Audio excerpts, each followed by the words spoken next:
The last and most dramatic apparition at Fatima, commonly known as the Miracle of the Sun, was witnessed by about 70,000 people.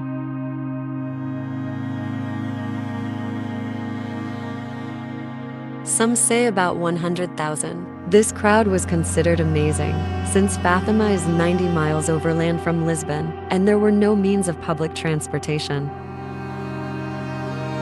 Present at Cova da Iria were not only the devout, some priests, seminarians, and religious, but also the curious, unbelievers, atheists, and journalists who had come solely to unmask the hoax.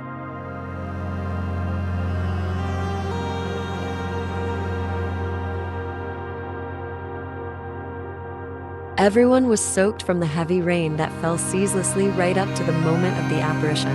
Moreover, a chilly northeast wind whipped the faces of the pilgrims.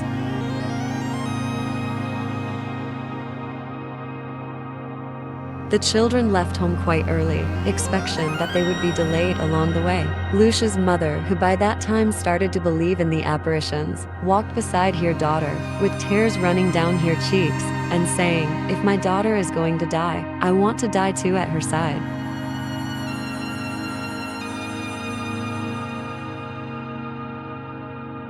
They reached the home oak in the Cova da Iria. Once there, moved by an interior impulse, Lucia asked the people to shut their umbrellas and pray the rosary. A little later, at midday, Lucia cried out,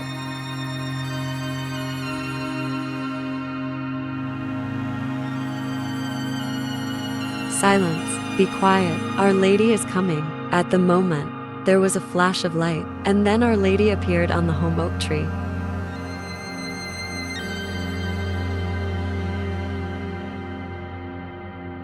Lucia asked, "What do you want of me?" Our Lady finally revealed who she was and what she came for. "Want to tell you that a chapel is to be built here in my honor. I am the Lady of the Rosary."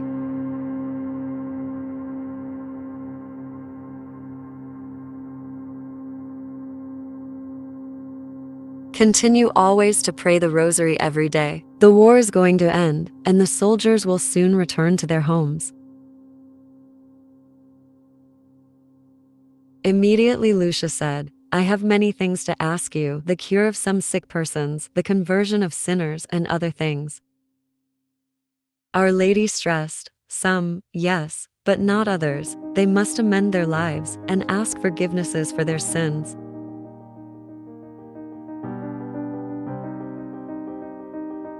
Looking very sad, Our Lady said, "Do not offend the Lord our God anymore, because he is already so much offended."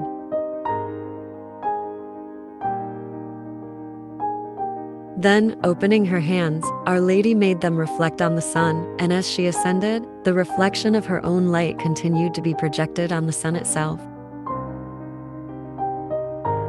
Unaware of the presence of the people around here, Lucia called their attention to the sun, moved to do so under the guidance of an interior impulse. "There she goes. There she goes. Look at the sun."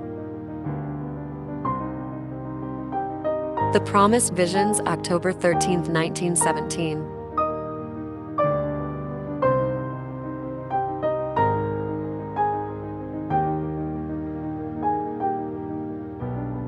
After Our Lady had disappeared into immense distance of the sky, the three children beheld the Holy Family, Saint Joseph with the child Jesus, and Our Lady robed in white with a blue mantle, beside the sun.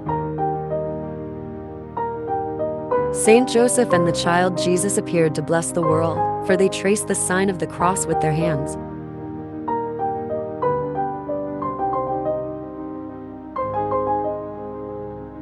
When, a little later, this vision disappeared, Lucia saw our Lord and Our Lady. It seemed to Lucia that it was Our Lady of Dolors, without the sword in her heart. Our Lord appeared to bless the world, in the same manner as Saint Joseph had done. This apparition likewise disappeared.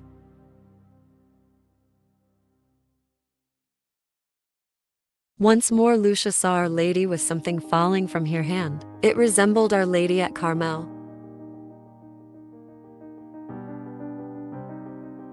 Francisco and Jacinta did not see Our Lady of Dolors and Our Lady of Carmel. Instead, they were absorbed by the signs of the sun. It was going round like a wheel of fire.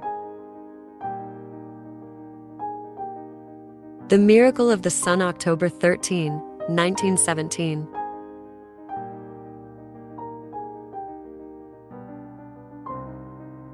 Suddenly, at 1 o'clock in the afternoon, midday by the sun, the rain stopped and the sun broke through. The people were able to look at the sun easily, hurting or blinding their eyes.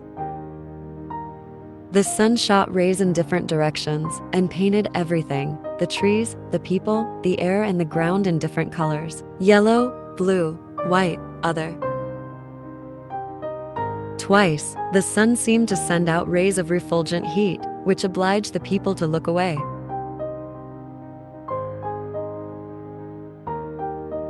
At the certain moment, the sun seemed to stop and then began to whirl wildly and to dance literally, until it seemed that it was being detached from the sky and was falling in a zigzag on the people, as if to crush them with its huge and fiery weight. It fell down as far as to the height of a low fig tree.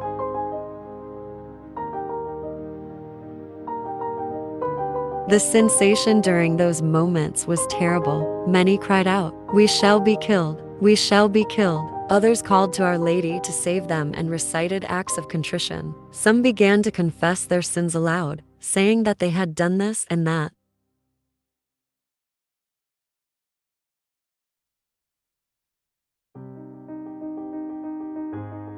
People wept and prayed with uncovered heads, horrified, and with cries of fears. People threw themselves on their knees, even in the mud, calling out to God to have mercy on them, for they thought it was the end of the world. Some recited acts of contrition, other act of faith.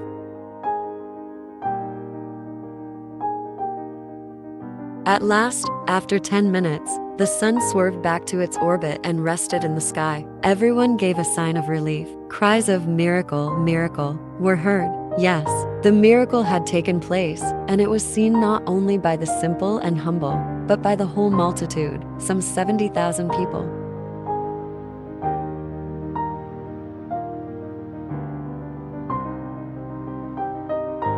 Believers and non-believers, many of whom have given testimony of this extraordinary occurrence and received the grace of conversion.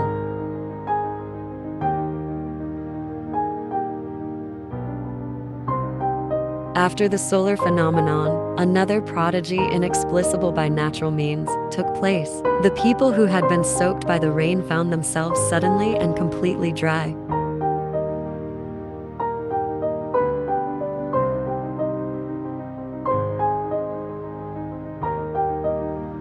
It is interesting to note that this phenomenon was seen not only in the Cova area, but was also noticed by people far away from Fatima, even 18 kilometers away.